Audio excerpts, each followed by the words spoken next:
Shri Gurubhyo Namaha Hari Om Jai SriRam. Welcome to our next episode in our complete reading of Srimad Valmiki Ramayanam. In the previous episode, we saw how Ravana was defeated in the hands of Sri Ramachandra. Before that, he defeats almost every warrior in the enemy camp. But once Sri Ramachandra appears, Ravana loses. Sri Ramachandra sends him back saying that, you have fought with all the warriors today. You are tired. I'll not kill you today. You come back tomorrow. We'll have a fight again. Now Ravana, his ego is extremely hurt. He calls all his Rakshasas, all his ministers. Then he sits down and he starts analyzing as to how he was defeated in the hands of a Manushya. Now he's saying, I asked for all the boons from Brahmadeva, but I did not ask for a boon that I should not be defeated by Manushyas. Looks like that is coming back and hitting me. I fought with one of the ancestors of Sri Rama, one of the persons in Ikshvaku Vamsa. I think his name is Ravana, and he gave me a shapa saying that there will be someone who is born in his Vamsha that would come and defeat me. Looks like that curse is now taking its form.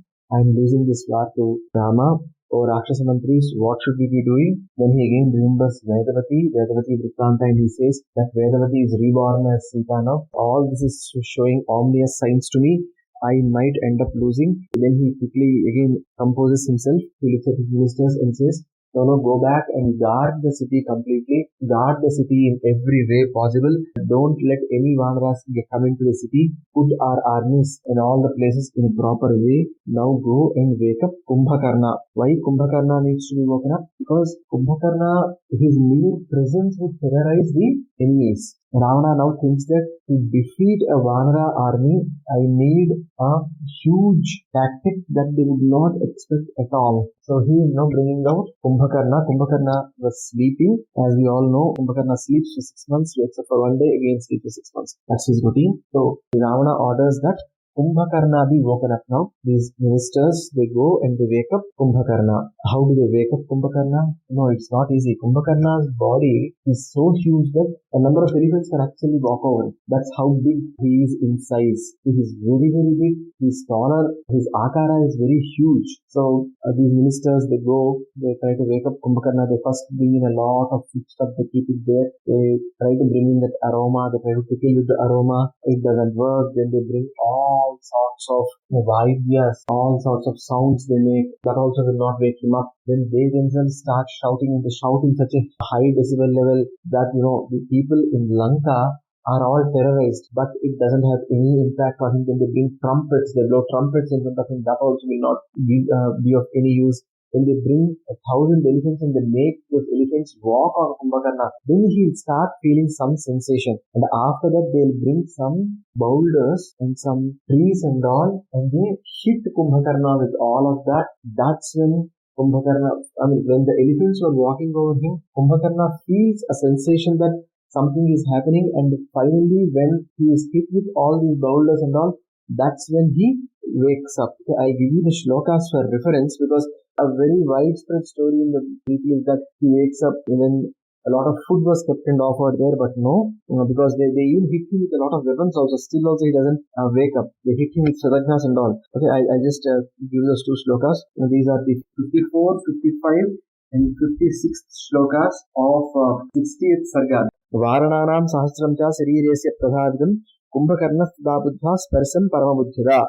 So, after 1,000 elephants ran over his body, Kumbhakarna feels like something is touching him. Sapatyamanair girishunga vrukshaihi achintayam stvan vikulan praharan nidrakshayat shuddhayapiditascha vijrumbhamana sahasotpapapa. So, he wakes up all of a sudden when these boulders, these trees were all thrown on him. They hit him badly, and then he also starts feeling hungry, and then he wakes up and he opens his mouth. He was actually yawning at that particular point of time, and then immediately these people who were there, they quickly give him a lot of food. And when I say a lot of food, that is actually a lot of food that they give him. He drinks like about 2,000 pots of blood.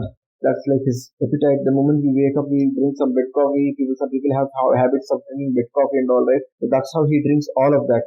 The size of his body is also mentioned, which is very, very huge. Now Kumbhakarna wakes up, he eats a lot of food, he drinks a lot, and then he wakes up and then he asks everyone, why have you woken me up? What is the trouble that has come to Lanka? Because the king will not order that I be woken up if the problem is small. So there is a huge problem in Lanka. That's what I'm understanding. Why did you wake me up? Then the Yupaksha comes. He's a minister there. He comes and he says, "Oh Kumbhakarna, we are not being attacked by Devas, Gandharvas, and even we are being attacked by Manushya, and they are winning the battle over us.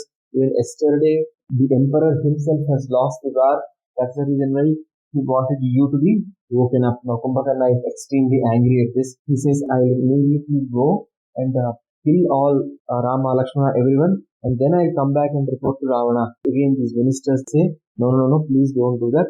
I think you should go and meet Ravana once, and once you meet Ravana, he would tell you as to what needs to be done. Kumbhakarna somehow relents to that suggestion. He again has a lot of food. When he goes out, he takes a bath, he dresses up well, and then he starts walking in Lanka towards Ravana's palace. In the interim, these ministers, they go and quickly inform Ravana that Kumbhakarna is going to come. Ravana needs to order as to where Kumbhakarna needs to come. So Ravana quickly says, "Ask him to come to the place where I am." So he is inviting him to his own palace, and there Ravana and Kumbhakarna, they plan to meet at the place. So Kumbhakarna is also informed about the place which Ravana has chosen. Ravana is sitting in a place where Kumbhakarna also can sit, because as I told you, that's a very, very huge body. Like 1,000 elephants were able to run on that body, and nothing has happened. So you can imagine the size and the structure that Kumbhakarna had. Now, once that was done, and Kumbhakarna did his bath, and he dressed up well, and he was walking towards Ravana's palace, the Vanaras see Kumbhakarna, and they all think that this war is over. This one guy who is coming out, he would just eat us off. He is so big that he would just eat us off. And saying this, all these Vanaras, they go behind Sri Ramachandra as if they are asking for Sharanu from Sri Ramachandra. And Sri Ramachandra looks at this, he looks at the commotion. As I told you before, right, Sri Ramachandra and others are put up in such a place where they have a very good view of whatever is happening in Lanka. Kumbhakarna is seeing Rama quickly summons Vibhishana, and he asks, "Who is this guy?" Then Vibhishana says, "He is Ravana's younger brother Kumbhakarna. At the time of birth itself, he was born with a huge body, and immediately after birth also he ate a lot of food. He kept eating a lot of animals, and that increased his body in multiple proportions. And then when there was a war for Lanka, war between Ravana and Devatas, this guy went out to fight, and all the Devatas started running away. He defeated Yama and Indra both, and even when Devendra saw this guy, Devendra hit him with his Vajrayuda, and then this guy shouted. He shouted so big that even the Devatas were afraid of it. They all went to Brahmadeva. Brahmadeva also looked at his size, looked at Kumbhakarna's size, and then he was too perturbed, and he says, "Okay, you are killing and eating everything that's coming your way. This is not correct. Hence, today I am giving you a shapa, and you would sleep for 6 months. Wake up for 1 day and again sleep for 6 months." Ravana immediately is shocked. He says, "Oh Brahmadeva, how can you do this? This would actually be a huge setback for all of us Rakshasas.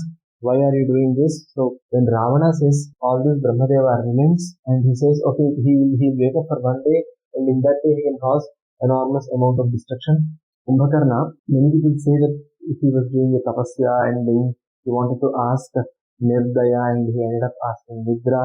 But when you look at Moda Ramayana, it clearly says that it was Brahmadeva's curse that made Kumbhakarna sleep for 6 months. And why did Brahmadeva curse him? Because whenever Kumbhakarna used to go to a war, it was not a fight. He just used to eat away the people who are coming for war, which is not correct. That's what Vibhishana tells to Sri Ramachandra. So Sri Ramachandra says, "How do we handle this guy?" Then Vibhishana says, "We will do one thing. All the ordinary Vanaras who are the foot soldiers, I will tell them that this is not a living being. It is just a machine that was created like this, and it is coming, and we can defeat it." Once they have that confidence, the Vanaras will come back to fight. Then Vibhishana actually stands by his word, and all the Vanaras have come back. In the interim, Kumbhakarna goes to Ravana's palace. Ravana was sitting.